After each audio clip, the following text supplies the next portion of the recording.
And hello, everybody. Welcome along. It is another edition of the Cricket Badger podcast. Very good to see everybody out there. And the Cricket World Cup, it's finally woken up, hasn't it? We've had a close game today and a good game, unless you're a Pakistan fan, because Afghanistan doing the job over Pakistan.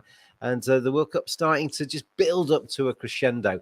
If it carries on like this and the games gradually get better, by the end of it, we'll have forgotten all the dull games at the start and everybody will be dead excited. But pleased to say, Neil and Anand are back with me and happy to welcome back to the Cricket Badger podcast. It's been a while since you've been on this. Azim Rafiq, hello. Hi, mate. How are you doing? I'm good, thank you. Whatever happened to that podcast that we did ages ago? I can't remember. It could die to death, didn't it? But good to see you. And we'll start with you. Have you watched Pakistan's defeat today? Yeah, I've watched bits and bobs of it. I didn't get to watch the whole game because I was flying overnight. But yeah, it's the same story, isn't it? Pakistan doing what Pakistan exactly does. To be honest, I don't think it's any surprise. The players have looked short of, I think they've looked done for a few weeks now. The Asia Cup started really well, and it felt like, with the three pace bowlers, Pakistan might, challenge a few teams. And yeah, couple of injuries, and it's all unraveled very quickly and very disappointing there. Always said about Pakistan, and it still remains true. On their day, they can beat anybody in the world, can't they? And on their day, they can lose to anybody in the world. And today was one of the latter ones. Yeah, it's just frustrating to watch because you could see this coming. I think if we're being brutally honest, Babar's the only world-class player in the team. Yes, there are other players that are good players who have performed well at different stages over the last few years. But Babar's the only world-class player. But even with that, it's Pakistan's bowling that generally, when they're not expected to, it's generally the bowling that does it. I think Naseem Shah's been a big loss. Shaheen looks tired, and Haris Rauf looks something else. Azim's just frozen for a second. We'll come on to Neil and Anand, two Indian supporters on the podcast. I guess you're really reveling in the fact that Pakistan got beaten today, aren't you? Who's going to start us off? I can go. So for me, I actually wanted Pakistan to win for a primary reason that I think it makes the competition even more closer, right? The last few matches, everything's going to be all bunched up and, you don't know who's going to make the semis. But in some ways, you also look at Afghanistan and say, okay, they beat England the other day and today they beat Pakistan. And we didn't get the feeling that this was a fluke, right? They looked in control throughout the match, whether it was bowling, batting, or fielding. So yeah, I think for me, I was rooting for Pakistan, but it's really good to see Afghanistan win. Indian fan admits to rooting for Pakistan live on the Cricket Badger podcast. 7 matches prior to this, though, Anand. Pakistan had won all 7 ODIs. So Afghanistan have chosen a very big day, haven't they, to actually break that duck and get that win over Pakistan. They did amazing. I mean, the first thing they did was they got in 4 spinners, right? And you look at it, where are we playing? We're playing in Chepauk. The ball is going to spin. It's India. It's where, Dhoni has established his empire there. The ball's going to spin. They did a great job in picking the 4th spinner. And who did he get out? He got Babar, best batsman in Pakistan. He got Shafiq, who's been the informed batsman in Pakistan. I think a great find. And then, what do you get else? Rizwan, right? You got Rizwan. You got the big 3, really, didn't he, in the World Cup today? That's amazing what Noor did. And, for a kid who's, 20, I think? Really amazing. And I think they got the tactics spot on. And the other part was they didn't panic. I mean, 280 is still a decent score, right? You could argue that maybe Pakistan could have got 20, 30 more, but 280 is a decent score and they didn't panic. I mean, Zadran did amazing. Gurbaz did amazing. And, even after that, they just kept going and kept their wits about it. So I think this is really the blossoming of a team coming good. And we knew that Afghanistan could pull an upset or two, especially in Indian conditions. They play in India awful lot. Dehradun is one of their grounds that they play all the time in. So it's really amazing, and I hope that they continue on from there. I feel really happy for the country and what they've done, and certainly for their fans. I think there was a lot of joy today, so it was amazing to watch. Yeah, I mean, it's fantastic. And the celebrations afterwards, understandably, they were very happy with life, weren't they, the Afghan players? And Neil, we were talking just before these two joined us, before we went live, that it was a slightly different Afghanistan today, wasn't it? They kind of shoot from the hip a little bit. They kind of get overexcited sometimes, but today was a very mature chase, and they did the job. Yeah, I mean, a typical Afghanistan batting innings would be like the one against England. Gurbaz goes off an absolute flyer, then they lose wickets in a silly way, and someone kind of sticks around to hold it together, and you get some cameos from the likes of Rashid. Today, it was clinical. They were calm all the way through. They were up with the run rates. I mean, all right, certainly at the beginning, the Pakistan seamers were missed their marks and they cashed in, but it was really, really mature, and it was clinical, and it had the fingerprints of Jonathan Trott. That was the sort of innings that he would play when he was playing really good ODI cricket in the early 2010s. And the greatest praise I can say is that the way they managed that chase is a way that Virat would have been proud of. Have to bring it back to India, don't you?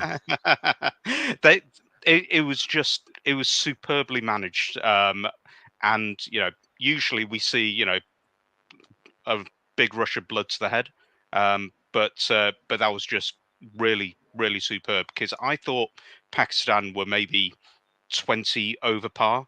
That looked a tough deck, and there was a bit of Ifty mania at the end to get them up to that score. But yeah, hats off. It was superb. Every team comes into this tournament. We've said this before on this podcast, Azim, that they come in with like a ceiling of expectation. Afghanistan with 2 wins have pretty much ticked the boxes. Everything from here really for Afghanistan is a bonus, isn't it? Well, I don't know, because you talk about Noor Ahmed, and he's played a lot of franchise cricket. Well in demand. Their players have been getting experiences and been quietly improving in the background, I think. So I don't know. I'm a little bit excited for what Afghanistan can do for the rest of this tournament. I really am, because I think today showed a team growing together, and what a sight that would be at a time where, I don't know for what reason, but it's probably the only sport that wants to get smaller to grow. It would be another message to the ICC and the cricket administrators that we need, teams like Afghanistan and Netherlands, given the opportunity and the resources, can compete. So no, I think they'd have quietly bigger expectations than that. Yeah, I mean, you mentioned Netherlands there. I've been delighted with them. They've been brilliant. They are a strong unit. They are together. They fight for each other. They're well prepared, and they are flying the flag for the Associate Nations, and they're flying it high and proud, aren't they? Yeah, and Well, just every now and again he freezes, isn't he? He's all the way in from the UAE, so we'll have to forgive him for freezing every now and again.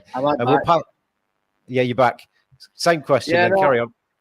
Yeah, I think look, associate teams have always, generally given a good account of themselves. You've got to put it into context of the lack of resource these teams and countries have, and not just from a financial point of view.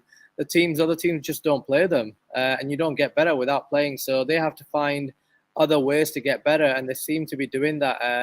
Innovative coaching, and team together. So I think again, it's been great to watch, like the other events have. Every now and again, he always freezes in an unfortunate pose, isn't he? The 3 teams that seem to be taking it on at the moment, that look to be destined for the semi-finals, are India, New Zealand, and South Africa. If they carry on playing the same way, it'd be a surprise if those 3 didn't get to the semi-finals. The way the rest of the table's bunched up and the way the other teams are playing, they're taking points off each other. We've been saying all the way through this World Cup that 3 defeats is probably the maximum you could have. But I've been looking at it today, and we're going to work through the remaining fixtures as we go through to work out who might make the semi-finals. But there is a chance, Azim, that maybe even 4 defeats and you could sneak through on that run rate. So Afghanistan, Netherlands, you never know, do you? Could they get to the semi-finals? Could they be a surprise package? Yeah, look, it's hard to see past India, New Zealand, South Africa, as you say, that 4th spot. Australia, with what they do generally in tournaments and the performance the other day, I think we'll never know. Anand, same question for you. Afghanistan, Netherlands are putting themselves into a position where if somebody fails, they maybe could surprise a semi-final berth. I think we lost James. I'm still here. We lost Anand now as well. Neil, are I'm you there. there? I'm there. I'm here. I can see Anybody Anand. with me still? I'm It here. might be you, James. Anand's still here. And Neil's here. Yep. I think I'll just say one thing about New Zealand, because everyone's saying 4 wins in a run. They've only lost to India, and they push them quite hard. But they've got to face England, Australia, and Pakistan, and Sri Lanka, who we've seen have got a really explosive batting lineup. They're just really unfortunate that 3 or 4 of their best bowlers have been injured coming into this tournament. So on the right deck, then they could, batting first, they could really put New Zealand in a tough position. That's a hard run of 4. So I'd expect them to go through, but I wouldn't be surprised if they properly had to wrestle for it, because they're playing big teams. Australia have already played South Africa. They've already played Pakistan. They've already played India. So they've got England, who, goodness knows what's going to happen. Maybe the whole squad's going to go home and Zach Crawley's team's going to come out for the rest of the tournament. But either they're going to, come out fighting because their backs to the walls, or they're just going to collapse. 2019 backs to the walls. 2013 Ashes, just complete collapse and fiasco. Could go either way for them. So I'm not completely sold on New Zealand just because the run in yet. Okay. I think they'll scrape it, but I think Australia and Australia's run in is looking pretty good, and South Africa and India have just looked really impressive. It's actually really fascinatingly poised. As I say, we'll go through the remaining games at the end of this and work out who we think is going to make the semi-finals. But let's move on to India. Before I come to the 2 Indian fans on the podcast, let's go to Azim. India have looked like the Rolls Royce of this competition so far. 5 wins from 5 matches, 10 points on the board. They look as if they're going to coast through top of the table. Who can stop them is the first question. And B, is it going to be the same old India? Get to the semi-finals, put in their one bad performance and miss out? Yeah, I think only India can stop themselves. I think they've got it absolutely spot on, all bases covered. Home advantage. They started, the Asia Cup, they started off a bit slow. And then they just started to pick momentum, and you could just see the wheels turning. And, now they've got the spinners bowling well, the seamers, Bumrah's back, Rohit, and, the GOAT Virat is in top form. So I honestly think India needs to hope for a bad day before the semi-final. Just get a bad day out of the way. And I don't see anyone stopping them at this stage, to be honest. I'll tell you, Neil claimed their bad day earlier on in the tournament when they were 2 for 3 at one stage, but we're not having that. There's going to be a worse day than that to come. And somebody said to me on the WhatsApp group the other day, I really hope India have that bad day in the semi-final, and wipes a smile off their face. But is it going to happen, Anand? Is there a bad day around the corner, or are your smiles going to be taken off those faces? I don't see it primarily because it's in India. And if you look at that bowling attack, each and every one of them can get you wickets. They're not defensive bowlers. I mean, arguably Jadeja outside of India, but really in India, he's a weapon, right? So in Jadeja and Kuldeep for spin. And when you add Bumrah, he has been absolutely phenomenal this whole tournament. Siraj, I know, has gone for a few runs, but he's aggressive. He's going to bowl full length. He might get tongue for a bit, but he'll take a few wickets, right? And then Shami, who came in for that one game, right, and showed what he could do. And Ashwin's still in the wing if it's spinning. So I think, the bowling attack's there. And from a batting standpoint, everybody who should be in form is in form. I think arguably you could say maybe Shreyas Iyer has not put in a big inning, and maybe Gill hasn't. But again, Gill just recovered from dengue, so let's give him a couple of games maybe. But I think India is good, and I don't anticipate issues with semifinals as well, because these are conditions they grew up playing in. The 4 people that have generally been sitting out for India, Suryakumar Yadav, wasn't it? Mohammad Shami, who proved, as you say, with the wickets in the last match. You've had who else is there? Ravi Ashwin and Ishan Kishan. And they all four of those would walk into any other of the teams in the tournament, wouldn't they? As individual players, the strength in that squad is enormous. Ashwin's played one game. Tell me right now, would Pakistan not trade him for Nawaz or? I mean, Iftikhar is the best spinner. Ashwin would walk in and play each game in the Pakistan team right now, right? And he arguably could probably do that for Australia, definitely England as well. So I would think he would walk into majority side. Maybe not Afghanistan because they already have enough spinners. But look at that. I mean, and that's just one person. I think Shami would do the same thing. And Ishan Kishan might be debatable. Afghanistan. He'd be batting four for Afghanistan. That's how he gets in the team. Yeah, I mean, it's just ridiculously strong, isn't it? And it's hard to see them being derailed. I mean, New Zealand probably gave them the best game of the tournament so far, Neil, and kind of ran them close, but it always looked like India had enough, didn't it? I don't know. I mean, I watched that, and we had a bad day in the field. And I think there is a little bit of a caveat that, the Dharmashala outfield is bordering on dangerous. Well, nobody was prepared to dive on it, were they? Yeah, either side. But we dropped catches. I mean, Jadeja dropped a catch, and then Ravindra goes and scores another 50 on the top of that, but it's on 150 with Mitchell. But yeah, I mean, it's the best put together squad in the tournament, and certainly I think for India the best put together squad I've ever seen for a World Cup, because we do seem to be prepared for any type of conditions that we'll face in India, be it seam heavy or spin heavy or having to go batting heavy. Even the Lord, a great game is where the Lord is in the team, but he doesn't have to bowl because everyone else is doing fine. He doesn't have to bat because the game's done before it gets to him. But he gives that option and that security to the other batters, so they don't have to do what Dhoni did and go really defensive because he doesn't trust anyone. And he can... I love how you just call him the Lord. Like, everybody knows that Shardul Thakur is called the Lord, but anyway, he's kind of like coasting through this tournament without really doing anything. Like you say, he's the Mark Chapman of India, isn't he? It's break the glass in case of emergency. You really hope you don't have to use him, but he'll get a couple of overs in at like sort of 11, 12, 13, and then we've got that little bit of safety net if someone is going.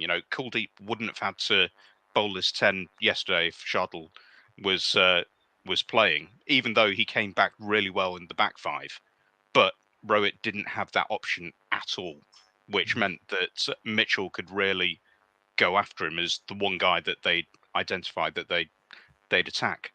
So he doesn't do as much himself, but he provides that flexibility from a tactical perspective that I think works really well, and also gives more confidence for people to go for their shots higher up the batting order. If I was to put you in charge of Pakistan cricket, Azim, which of the Indian players would you take? All of them. Honestly, when Anand was talking about the spinners there, and earlier I got cut off. I think that's the most disappointing thing when can you remember a Pakistan team where your spinners have been performing so poorly and look so out of every, they just don't look like they can keep the runs down. They don't look like they're spin. Well, I thought that because I was commentating on that game today, and Afghanistan spinners in the middle overs when Pakistan were batting were basically stifling the runs. They bowled really well. The youngster on his Cricket World Cup debut, Rashid Khan, didn't take a wicket, but he was miserly.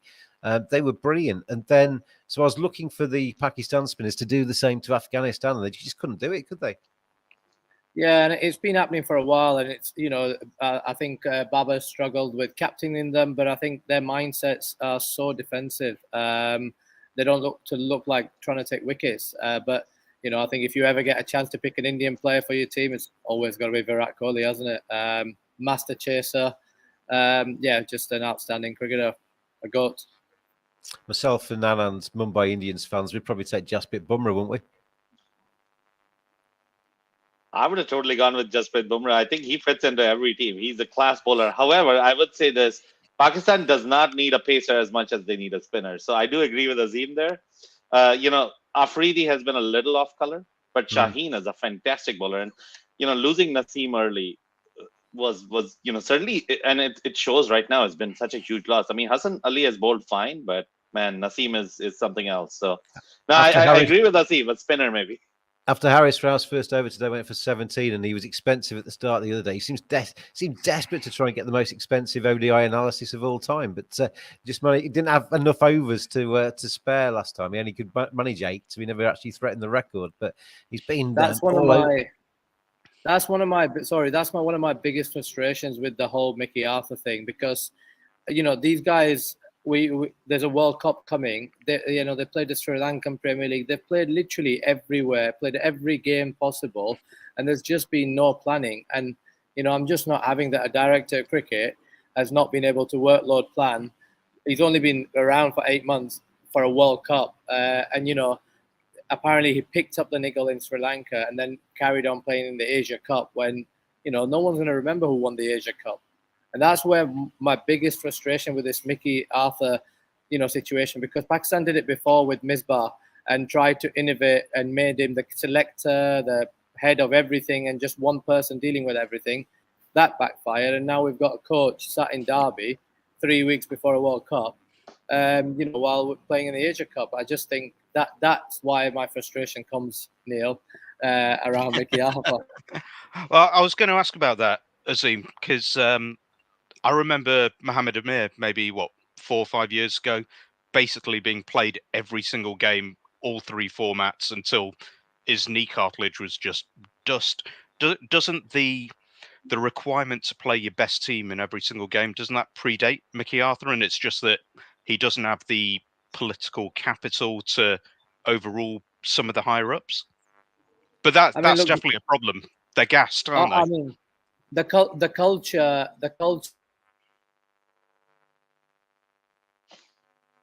You'll come back in a second. Let's just watch him. Mari's staring upstairs. Come on, Azim, come back. Here he is. Yeah. No, just saying. I think the culture is one where players are very scared to have a day off just in case they don't get back in the team because of the political, angles of the team. But you're a director of cricket, getting paid really well. I just don't see.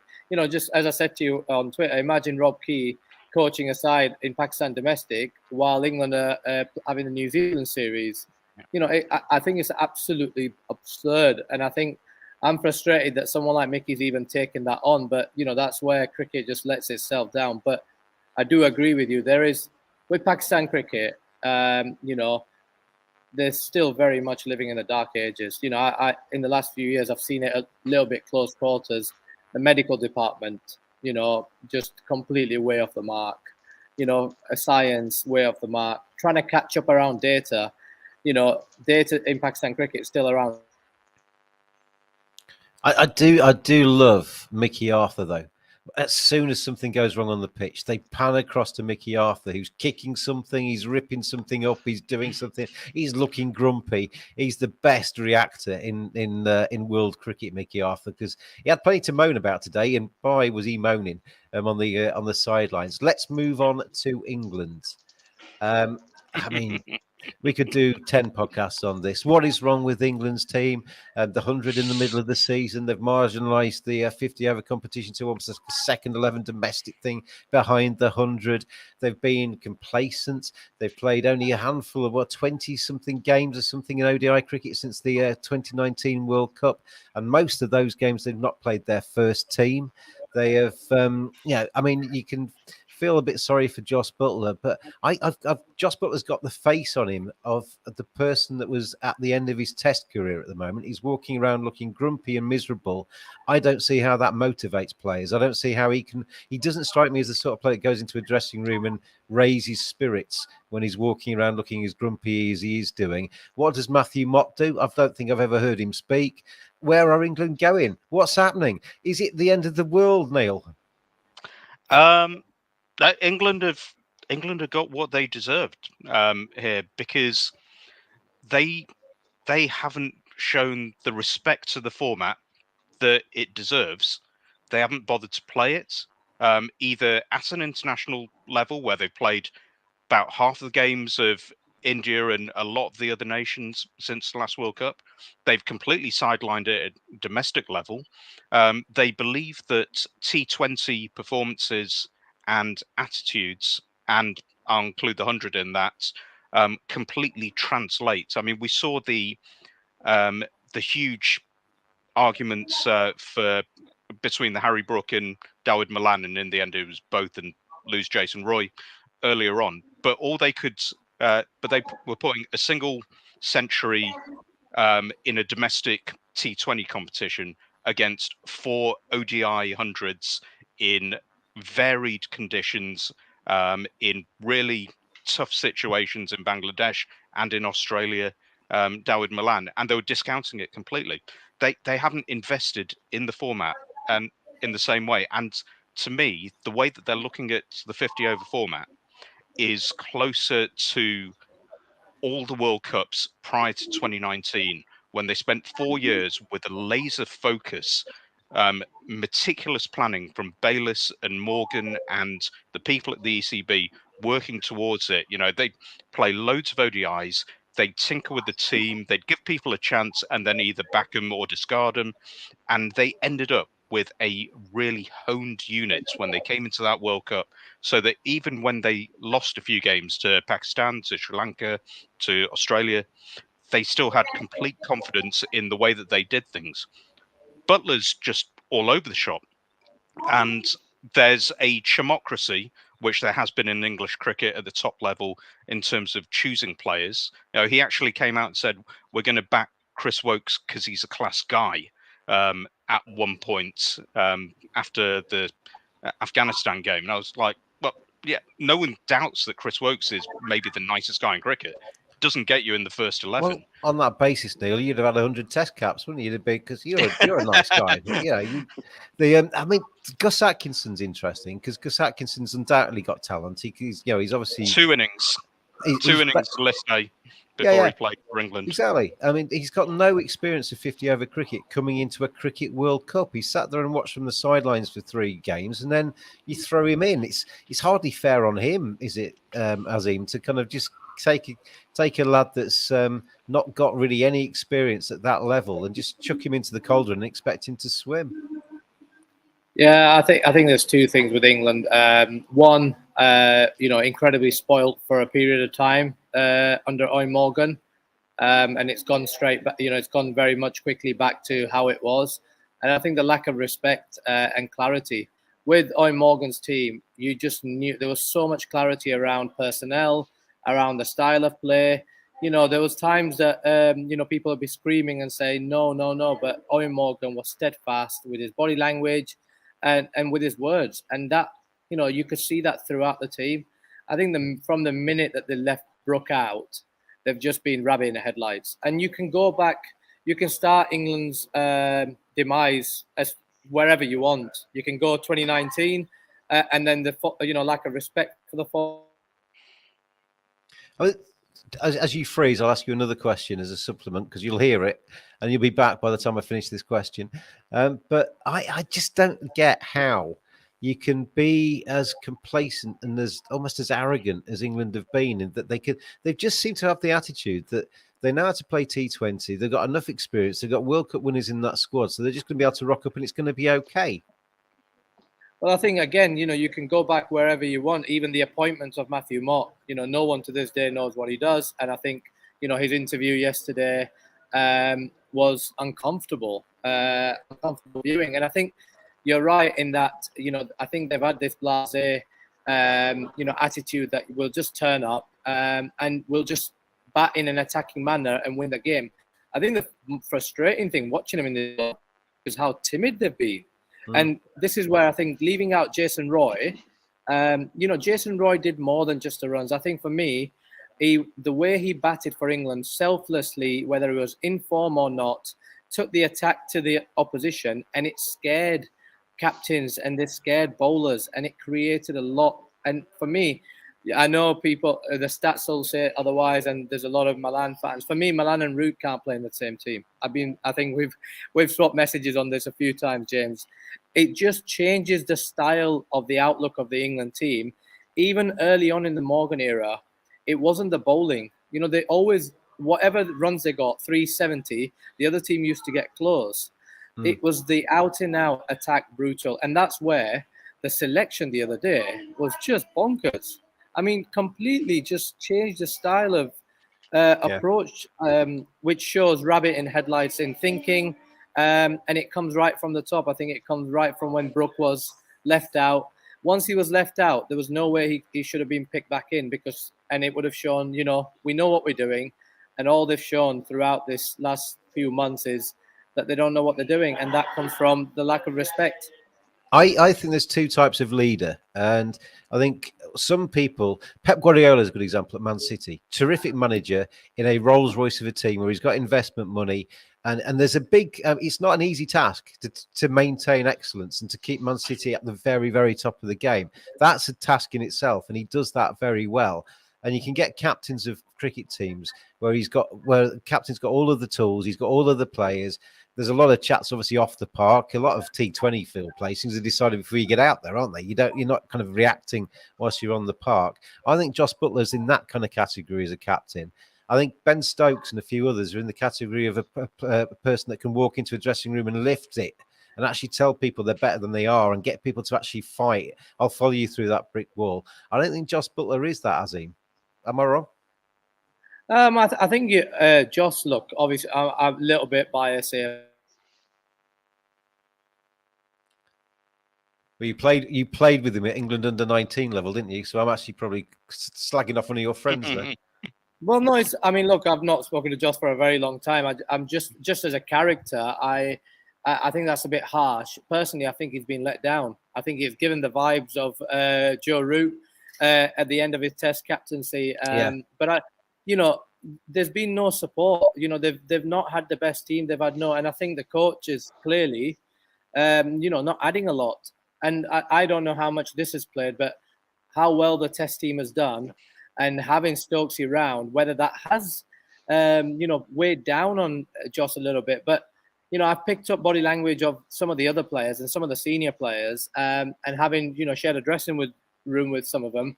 I looking at Johnny and body language, I think the senior players have all been like very not interested, and it's been very much going into this tournament. They've been dealing about central contracts.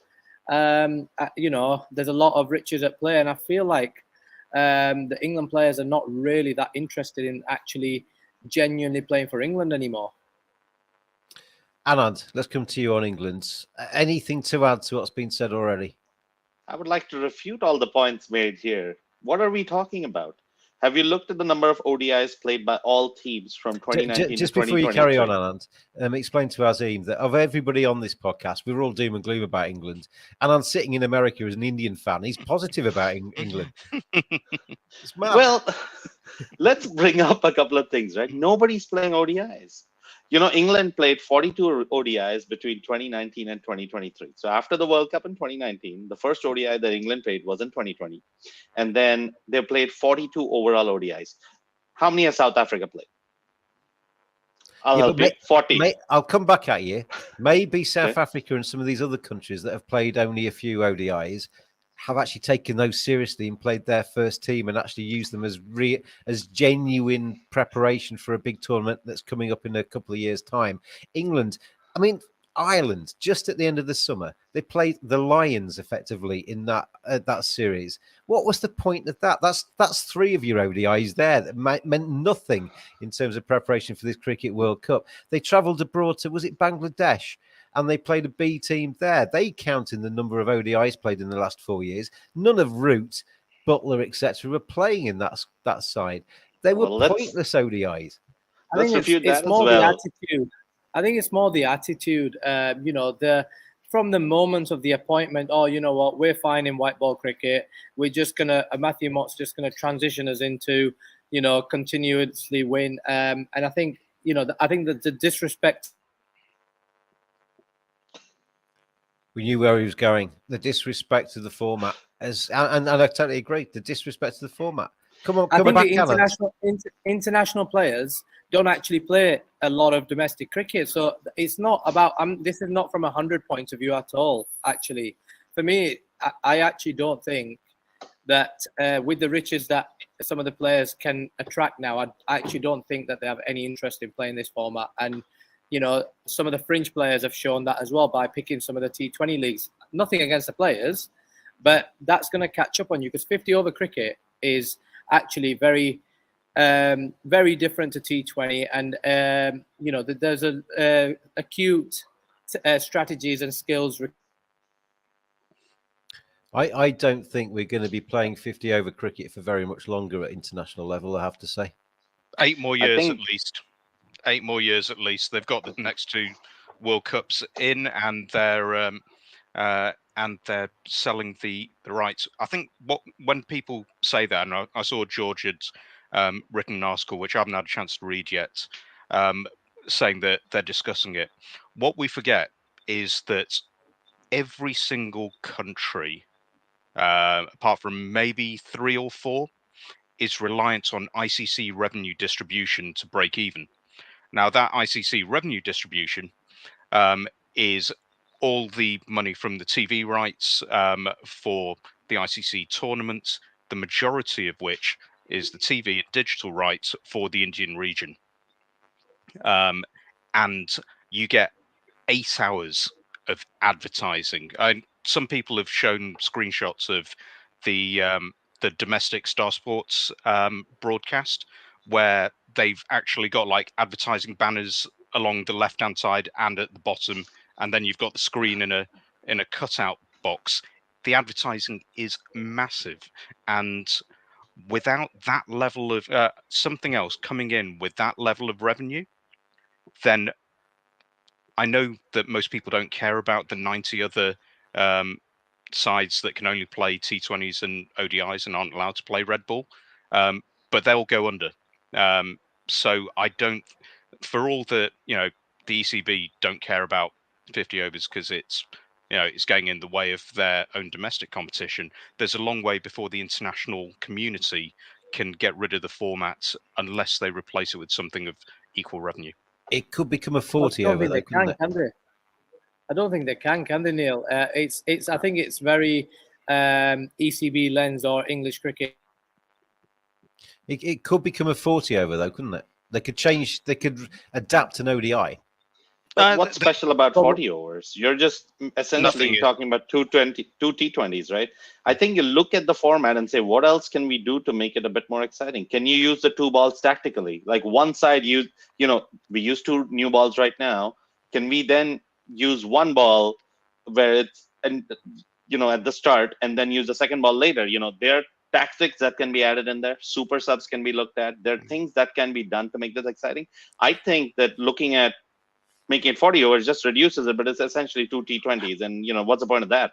As you all know, I'm a forward thinker. You all know that I'm a genius, and I think ahead, and my thoughts change cricket. I was watching them hitting sixes the other day, and they have the apex thing, and they measure each 6. There's going to come a time, isn't there, where if somebody hits a 70-meter 6, it's going to be worth a bit less than an 80-meter 6, and you get more for a 100-meter 6. You get bonus points depending on how far you hit it. It's coming, isn't it? It's like those factory games, isn't it? If you get it in this hole, then it's worth more points. And then just to come back on your point, it's an English concept already because, as Emil know, didn't the domestic competition go to 40 overs for about 10 years? And it was a big reason that, the England, I was listening to a pod with either Will McPherson or possibly Matt Roller that Jared Kimber did about how that informed the England aggressive way of playing in 50 overs because they were used to going all out in the domestic 40-over competition. So it has been done, but you're cutting out advertising time. And at the moment, the Indian markets is there. Whatever they say about people in the stadium, they're talking 40, maybe 45 million people tuned in at the same time during the India-Pakistan game. India get into the semis and the final, you're going to get a lot more. Even I can never get the Asian decimals right, but they said that at one point today, 2 crore people were watching Afghanistan, Pakistan on a work day. 20 million. Well. That's 20. I mean, all right, it's a team that was doing well against Pakistan, but still, that is a lot of people tuning in on a work day. Yeah. I mean, a question.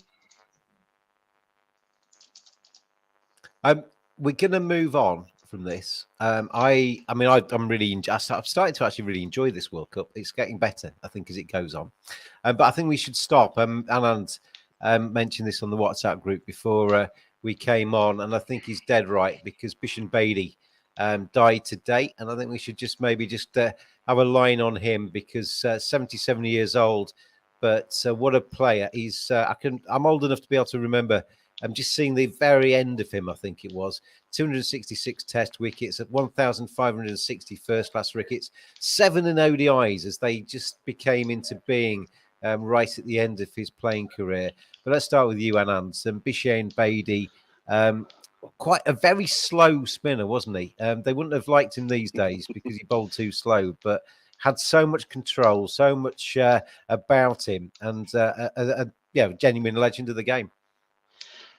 Absolutely. So I grew up during the Tendulkar era. So it was Tendulkar, Kumble, things of such nature. But Bishan Singh Bedi's shadow he cast a long shadow.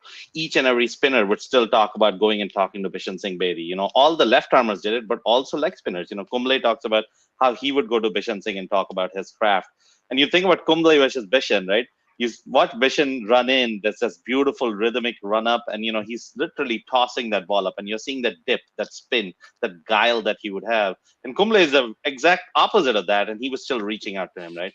I think for all of us growing up, we heard about Bishan. We might not have watched him, but we heard about him, and it was amazing. When you look at his cricket record, you just mentioned 1,560 wickets. That is ridiculous.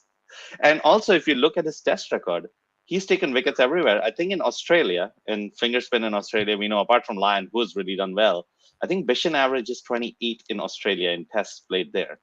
It's amazing what he and the troika of spinners that we had were able to do. And I think that really represented India, after gaining independence, that sort of first steps towards asserting that, hey, we can play this game and we have a voice. And, Bishan, if you look even outside of his playing days, what was he able to do? He was able to take a stand. I think it was in England, right? John Lever with the Vaseline. They talk about that John Lever was putting Vaseline on the ball, and Bishan said, hey, we're not going to play if this continues to happen, right? He laid some charges on him. Bishan, I think in West Indies, there's a story where 4 fast bowlers were played, and they started bowling a bunch of bouncers to the lower order, and Bishan said, hey, we're not going to play the test match, which at that time, without helmets, might not be the worst idea, but very forthright man, had a lot of very interesting comments and was never afraid to take a stand. One of the things we often see is our sports stars have a lot to lose, so they don't like to take a stand. They like to stay out of the limelight, not take any controversial stances, never stand up. But that wasn't Bishan. Bishan felt very happy to exactly explain what a stance was and where he needs to go. I think this is 2 years ago when they were changing the name of Firoz Shah Kotla to Arun Jaitley. I think Bishan went out and said that take my name off from the stands because he was not happy with the way, the Delhi cricket, is it DCA, I forget, or DDA, whatever the cricket organization is, he was not happy with the way things were going there. You don't often get an unnaming ceremony, do you? When somebody wants to take the name off a stand. Yeah. Absolutely. And, he also, with chucking, right? And I think obviously science has proven out that Murli wasn't chucking. However, one of the things that he did say was Dusra cannot be bowled without chucking. And I think we've been proven right on that. If you're going to move your hand more than 15 degrees for the Dusra, right? Every other ball, I think it's fine. You're starting a debate again here, Alan, that could last another 2 hours. Neil's shaking his head. Azim would love a view. Yeah, I'm actually curious what Azim thinks. We need to get away from that chat. Spinner, what does he think about that? But the thing about Bishan was he wasn't afraid to take a stand, and I think from an Indian cricket standpoint, a true colossus. Azim, before I come to Neil, as a spinner yourself and coming through, I'm sure you're aware of the name of Bishan Bedi. Sad loss today. How much did you look at other spinners from yesteryear in terms of kind of framing your frame of reference for playing, or did you look at people currently, or did you just do it your own way? No, absolutely. I mean, I tweeted earlier. Never had the opportunity to meet Bishan Bedi, but watched a lot of YouTube videos. His action, his run up, just gliding. It was just beautiful. For me, that's what spin bowling is. Just incredible. Yeah, sad day for I think the cricketing world and the Indian cricketing family as well, and all my condolences to his family. Yeah, seconded. Neil, a genuine great. I mean, we kind of use the word great and icon and all those kind of things too much in sport, but he fits that category, doesn't he? Yeah, absolutely. I mean, I've seen bits on YouTube, and I'm probably just too young to really appreciate, the spin attack of the 70s. I remember him mainly as a commentator. Like Anand said, he wasn't cowed by what it would mean politically to take a stand. If he felt something, then he would speak out about it, and especially in India at the moment, you see with the current players, and I have no I've no criticism of them doing this, but they are very, very trained. They're very media savvy. They can talk for hours without actually saying anything. It's quite an art that I've sometimes done that. You interview a player, and you think, "Oh, that was a really good interview." You go back to your laptop and you realize you haven't actually got anything at all because they've told you absolutely nothing. Just a dead straight bat, and it all comes back the other way. Yeah. So people like him who are prepared to speak out for what they believe in, I've got utmost respect for that, and a great loss both as a player and in his post-playing days. Yeah, Bishan Bedi, thoughts to all of his family, his friends, and a massive loss to cricket. May you rest in peace. Let's finish today's podcast. We're going to go through the remaining fixtures. I've got 3 of you on this podcast. So there will be a verdict one way or the other in terms of one win either way. And whether it's 2-1 or 3-0, we'll find out. But we're going to go through every game. I'm going to update the table on my pad here as we go through. And we're going to find out who the top 4 are going to be come the end of this Cricket World Cup. So I've got the fixtures here, and we start with Bangladesh taking on South Africa tomorrow. Azim, who wins that? South Africa. South Africa for you. Anand? They're playing at Wankhede. It's going to be great. South Africa is going to win this. And Neil? Are they at Wankhede or Eden Gardens? Wankhede. It's at the Wankhede Stadium. Wankhede. Okay. Oh well, no contest. Yeah, no contest. So a win for South Africa then. Updated mid-table. Next up, Australia against Netherlands. Start with you, Anand. I think Australia is going to come out blazing. They have a chance. They know where they are at. I think Australia, what have they won, like 79 World Cups so far? So, I expect them to be really aggressive. 1 vote for Australia, Neil. I'm going banana skin. I think that that Dutch. We don't need to justify everyone. There's a lot of fixtures left. We don't want to be here all night. So yeah. So you're going Netherlands. Yep, Netherlands. Scott Edwards gets one over his compatriots. All right, Azim's got the deciding vote. Australia. Australia for you. Okay. Next up, England taking on Sri Lanka. Neil. England. Azim. Oh, I'm going Sri Lanka. Oh, blimey. Azim. And Anand. Small ground, Bengaluru, England wins. So that actually gives the points to England. So Azim, you're forgiven. And we go on to Pakistan, South Africa. Azim. Pakistan. Anand. Chennai, so I guess South Africa is going to spin. Neil. Yeah, South Africa, better spinners. All right, that takes South Africa to 10 points. Australia, New Zealand. Neil. New Zealand. Azim. Australia. Anand. Australia. Oh, points for Australia. That could be decisive. It's like doing the Eurovision Song Contest, isn't it? Bangladesh against Netherlands. Neil. Bangladesh. Azim. Bangladesh. Well, I don't need to ask you, Anand. Who would you have gone for? Make it 3, Bangladesh. India against England. We'll start with you, Azim. This is India's bad day. England. Ha! Anand. It's India. Has gone, Neil. Say England. Nah, it's India. So that takes India 6 out of 6. Afghanistan against Sri Lanka. Who am I going to start with? Anand. This one's tricky. I'll go Afghanistan. Neil. No, I reckon Sri Lanka. And Azim, deciding vote on this one. Sri Lanka. Sri Lanka for you. All right. So Bangladesh, Pakistan. Neil. Ooh, that one is Eden Gardens. No, I'm going Bangladesh. Home game. Azim. Pakistan. Babar Azam 100. And Anand. Pakistan. Oh, Pakistan just get the points. Just get the vote. New Zealand against South Africa. Azim. Oh God.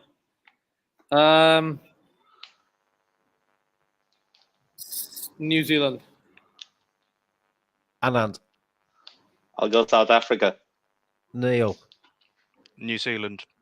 So New Zealand take the points. All right. India against Sri Lanka. Anand. India. Neil. 1KD easy pickings. Yeah, India. India. Right, everybody's gone India on that one. I would have added my India vote too if I had a vote. Afghanistan against Netherlands. Start with you, Azim.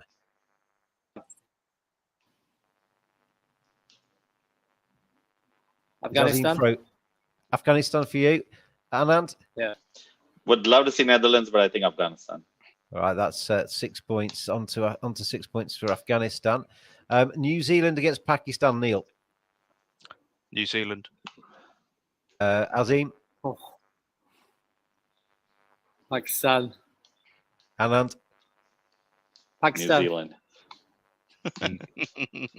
It's all right. And then Australia against England. Azim. England. Where is it?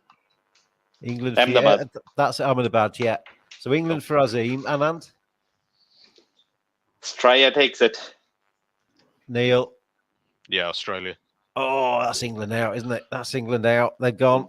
So that takes Australia to 10 points. India against South Africa, Anand. I'll go India, but this should be tight. Eden Gardens. Azim. I think South Africa. Neil. Yeah, I think South Africa. Ooh, okay. I actually think this will be South Africa's best game in the tournament, and then they'll be done. Right, okay. I think Kishan and Shami and the bench strength. Shuttle will play. Yeah. Bangladesh against Sri Lanka, Neil. Bangladesh. Azim. Sri Lanka. Anand. Sri Lanka. Sri Lanka. Right, they take the win. Very tight table, this. Afghanistan against Australia, Anand. Straya in 1KD. Neil. 1KD. Oh Lord. Yeah, that's Australia. I don't need to ask Azim. That's another 2 points for Australia. And then we go with England, Netherlands, Azim. No, well, if the guys have already got them out, anything could happen this day. So let Netherlands have it. Anand. Bairstow's going to wake up 500 on the cards in Pune. And Neil. Yeah, I'm going Dutch. England will have checked out already mentally. Do you know what? If I'd had a vote, I'd have gone Netherlands in that one as well. New Zealand, Sri Lanka, Anand. It's in Bengaluru, so New Zealand, small ground. Neil. Sorry, New Zealand versus who? Sri Lanka. Oh yeah, that's Mendes all day. Okay, I don't need to ask Azim. Then there's 2 votes for New Zealand. No. I go Sri Lanka. I said I went Sri Lanka. Okay. Yeah, Mendes will go nuts. Azim. Bengaluru. I'm going Sri Lanka. I think latter stages of the tournament. I think there's real chance Sri Lanka could, even if they don't have a chance, they'll affect other people's chances. Afghanistan, South Africa. Azim. Afghanistan. Anand. South Africa. Neil. Yeah, South Africa. South Africa for you. We're nearly at the end. Australia, Bangladesh. Neil, Australia. Azim. Australia. So they get the points in that one. And then we got England, Pakistan. Azim, is that with you?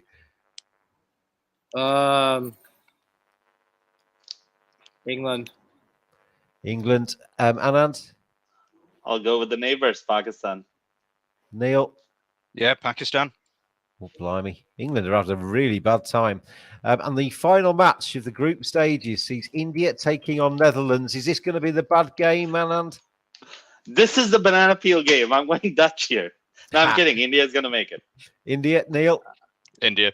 In India for you. Right then. So that means India finish on 16, 12 points for New Zealand, 14 points for South Africa, 14 points for Australia. They are our semi-finalists. Fifth place would have been Pakistan, then Sri Lanka, then it would have been Afghanistan, and then bringing up the rear, depending on net run rates, at the bottom of the table, Bangladesh, Netherlands, and England. But our semi-finalists would be the guys I've just mentioned there, and it would also mean that it would be India against Australia in a semi-final. Azim. India. Anand. It's one carry. I'll go India. And Neil. Yeah, India. India into the final. The other semi-final would have been New Zealand against South Africa. Neil. And is it Eden Gardens? Yes. Yeah, I'm going South Africa. South Africa for you, Azim. South Africa. So they're through to the final. What would you have voted for, Anand? Springboks. So I'm going South Africa as well. Right. So India versus South Africa in the final. Who is going to win the final? Azim. India. I don't even need to ask the other two, do I? Neil. Yeah, India. And just for purposes of fairness, Anand. Virat fields it for the 6. But Guess what? I mean, After dotting up for an over. just going through that actually shows that we're a long way to go yet. Yeah. And actually, like, just going through it, there's so much that can happen. And I know I've been critical of England and Pakistan. Actually, Pakistan, when they like this, especially Pakistan, when they've got literally, let's say everyone's given up, they could do anything. England, it only takes one performance to really reignite them, because they have got memories of knowing how to do it. They are an aging team and stuff, but just going through that fixture list just makes you realize how long the tournament is and how it's designed in this way. So the top teams have more of a chance to make sure they go all the way. And that's another thing. I think the structure of the World Cups have got to change. To what?